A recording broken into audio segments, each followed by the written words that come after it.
Australia's ice-breaking ship is being prepared for a 2-week voyage to Antarctica. 92 people from 7 countries will be on board the Aurora Australis as it heads south. 2 helicopters are also on board. In the thick of the ice, researchers will use the locals too to help with their research. One way of deploying instruments is actually to deploy them on the back of elephant seals, which travel vast distances, dive really deep, down to 800 metres, and so they can actually collect data off the backs of these animals. Antarctica is the part of the world least touched by people.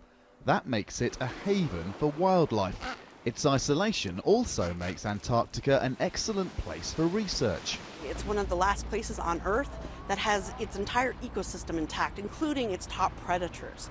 So scientists are able to use that as a baseline to look at how healthy ecosystems are affected by climate change and to see how animals and others adapt to a changing climate. Decision here in Hobart should now keep it that way. After 6 years of talks, delegations from 24 countries plus the European Union have agreed to marine protection for the Ross Sea, a vast area of the Southern Ocean. Russia blocked agreement in 2015. This year, they agreed to at least 35 years of protection. It's hard to explain perhaps what their motivation or interest was in, or has been in blocking. But what we do know is that John Kerry has been in quite frequent contact with his counterpart, Sergei Lavrov, and even Vladimir Putin about securing a deal here on the Ross Sea marine protected area. Now agreement's been reached, more than 1.5 million square kilometres of ocean, an area bigger than France, Germany and Spain combined, will be protected.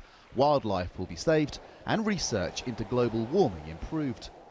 Antarctica, more than 3,000 kilometres in that direction, is where the impacts of climate change are being felt faster and more acutely than anywhere else on Earth.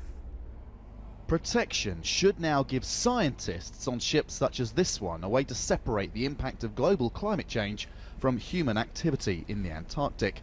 And protected wildlife should thrive too.